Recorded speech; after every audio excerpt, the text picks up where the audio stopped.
Parashat Ki-Tisa. Moïse dit au Seigneur, « Considère que tu me dis, fais avancer ce peuple, sans me faire savoir qui tu veux m'adjoindre. D'ailleurs, tu avais dit, je t'ai distingué spécialement, et certes, tu as trouvé faveur à mes yeux. Eh bien, de grâce, si j'ai trouvé faveur à tes yeux, daigne me révéler tes voies, afin que je te connaisse et que je mérite encore ta bienveillance. Songe aussi que c'est ton peuple, cette nation. » Dieu répondit, « Ma face vous guidera et je te donnerai toute sécurité. » Moïse lui dit, « Si ta face ne nous garde, ne nous fais pas sortir d'ici. Et comment serait-il avéré que j'ai obtenu ta bienveillance, moi ainsi que ton peuple, sinon parce que tu marches avec nous. Nous serons ainsi distingués, moi et ton peuple, de tous les peuples qui sont sur la face de la terre. » Moïse reprit, « Découvre-moi donc ta gloire. » Il répondit, « C'est ma bonté tout entière que je veux dévoiler à ta vue. Et toi présent, je nommerai de son vrai nom l'Éternel. » Il ajouta, « Tu ne saurais voir ma face, car nul homme ne peut me voir. »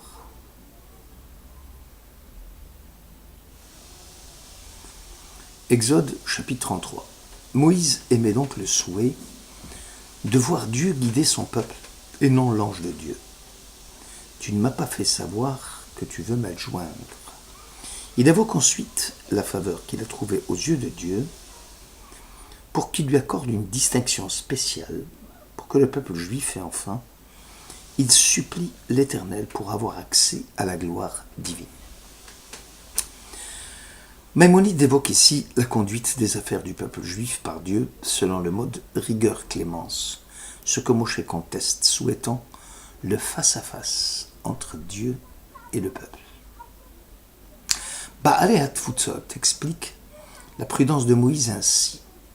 Dans un premier temps, Moïse va tester les voies divines pour mieux connaître les attributs de Dieu et juger s'il lui est possible d'adresser ensuite une requête à Dieu.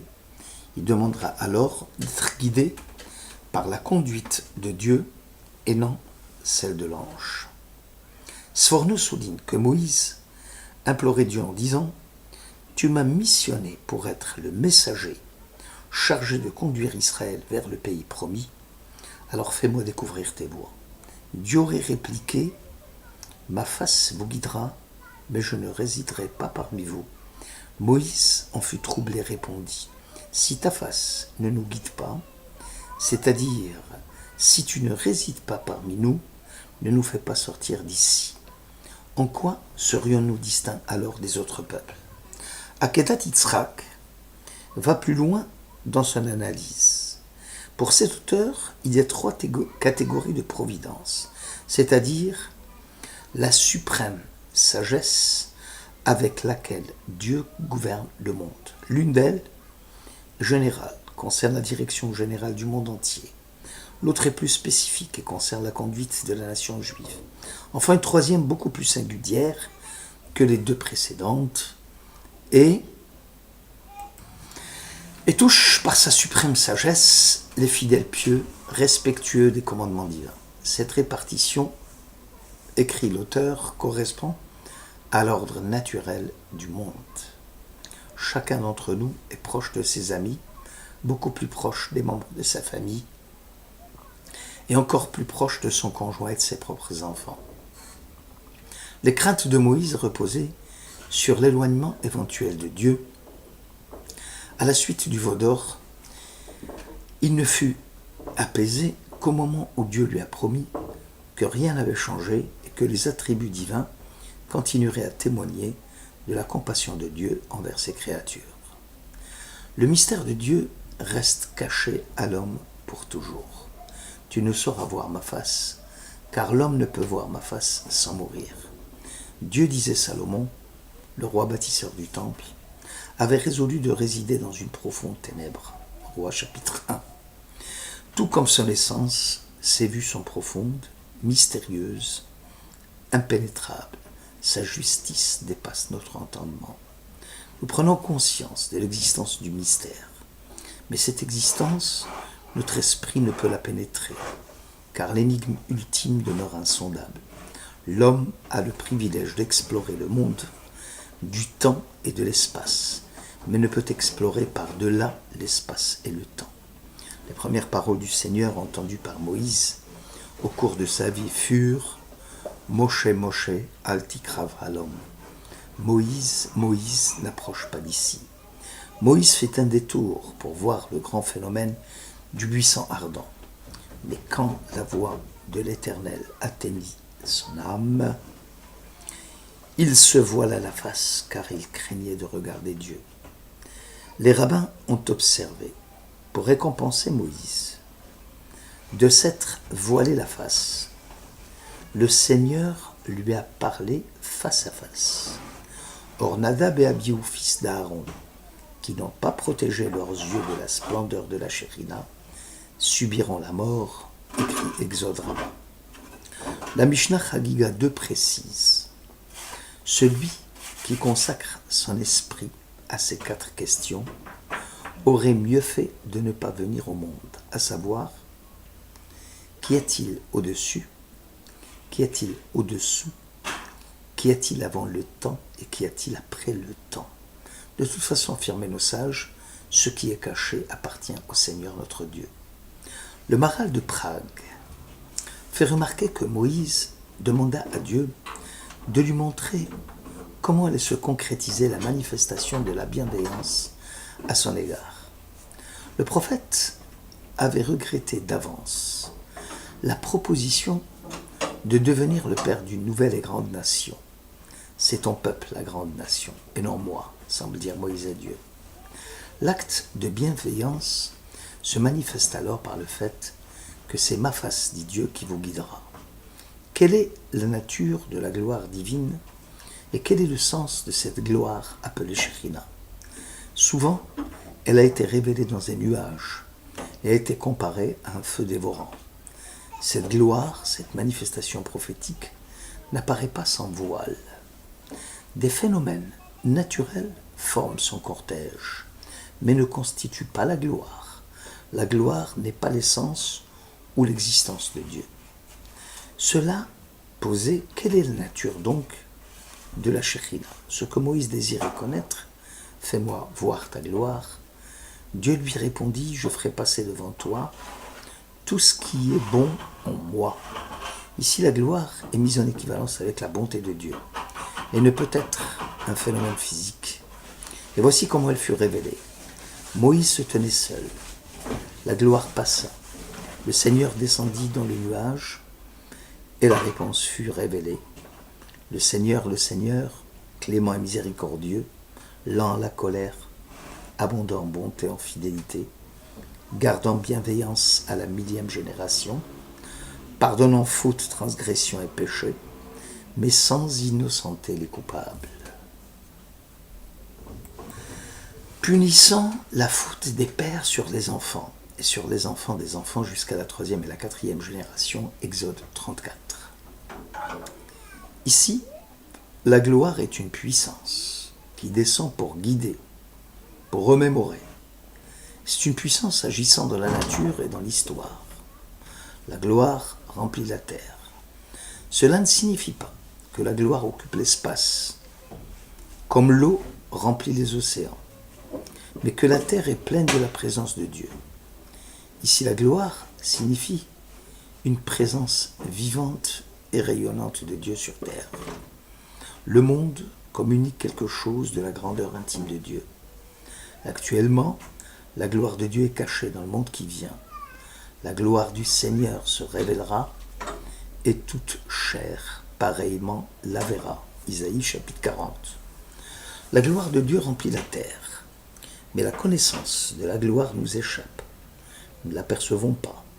Elle est en deçà de notre atteinte, mais au-delà de notre étreinte. Quand nous faisons face au monde, nous ressentons souvent un esprit qui dépasse nos possibilités de compréhension. Le monde, rempli de merveilles, est trop pour nous. puisque la gloire divine baigne en toutes choses. En fait, Moïse, que cherchait-il dans sa quête de la gloire divine? Le Zohar répond, puisque Moïse s'est abstenu de boire et de manger pendant 40 jours, se nourrissant seulement de la lumière céleste, il pensait qu'il pouvait légitimement accéder à la connaissance de Dieu, puisqu'il a élevé son esprit à s'attacher à l'absolu, en se libérant des perspectives de l'ego, du lieu et du temps. Moïse, en quête de Dieu, veut aller au-delà de l'observance, au-delà de la prière. Il souhaitait chercher sa face. La réponse fut négative, car tout le temps que l'âme est liée au corps, il y a impossibilité de vivre pleinement la connaissance de Dieu. Nombreux furent les Juifs qui persistèrent dans ce désir de voir Dieu. Voir la face de mon roi est mon seul désir, écrivait Rabbi Yehuda Halevi. Je ne redoute rien sinon lui, c'est lui seul que je vénère. Puissais-je l'apercevoir, ne serait-ce qu'en rêve, et je poursuivrai mon sommeil dans l'éternité. Poème de Rabbi Yehuda Halevi. Comme Moïse qui déclarait « Je t'en prie, montre-moi ta gloire ». David aussi, dans le psaume 63, Dieu. Tu es mon Dieu. Je te cherche avec ardeur. Mon âme a soif de toi. Mon corps languit après toi, comme une terre aride. Le riz de base met l'accent sur la voix divine que Moïse souhaitait capter directement, sans l'intermédiaire de l'interprète. Or, ceci est impossible à l'humain, car si la gloire divine parlait en direct au prophète, celui-ci verrait son âme s'attacher immédiatement à la source vivante de la divinité et ne pourrait plus demeurer dans la sphère terrestre. Ba'ala Akeda donne une explication pertinente. Moïse ne pouvait accéder à la connaissance de l'ineffable qu'à partir du manque que nous ressentons en tant qu'humains. Nous sommes égoïstes. Il ne l'est pas. Nous sommes mortels. Il ne l'est pas. Nous sommes fragiles. Il est puissant. Nous ressentons simplement le côté face de la perfection morale et spirituelle, sans en connaître le côté pile de la réalité ultime. Même ce qui a été révélé demeure incomplet et déguisé. Il dit de Moïse qu'il connaissait les 50 portes de la sagesse, sauf une. Il n'était ni parfait, ni omniscient, et certaines choses dépassaient son entendement. Et bien qu'étant monté au ciel, ayant reçu la Torah sans intermédiaire, le mystère de Dieu lui demeurait impénétrable. Moïse voulait parvenir à la compréhension de celui qui est par-delà le mystère, comprendre comment l'infini s'insère dans le fini, comment l'inconnu s'insère dans le connu, et comment le mystère se fait au-delà, au sein de l'ordre. Malbim met l'accent sur le problème du tzimtzum, c'est-à-dire le passage de la lumière infinie en se rétractant d'un monde à un autre. La lumière infinie de Or Sof jusqu'à son arrivée dans le monde que nous connaissons. Face à ce mystère qui avait suscité l'intérêt de Moïse, celui-ci ressentait le tzimtzum et cherchait à le comprendre par une formulation de sa pensée. Cette pensée qui commence dans la conscience du fait qu'en face de nous, la part des mystères est incomparablement plus grande que ce que nous en pouvons connaître. Or, cette intuition née chez Moïse ne peut être clarifiée ni validée par la voie des catégories logiques. La conceptualisation, qui est l'accommodation de la réalité ultime à l'esprit humain, lui fut refusée. La rencontre vivante avec Dieu se situe à un niveau de préconceptuel, et dans cette situation, nous ne comprenons pas le transcendant. Tout ce que nous connaissons ne saurait convenir. Tout ce que nous disons ne saurait être que formule dégénérée. Nous possédons des intuitions que nulle expression ne peut formuler. Merci de votre écoute.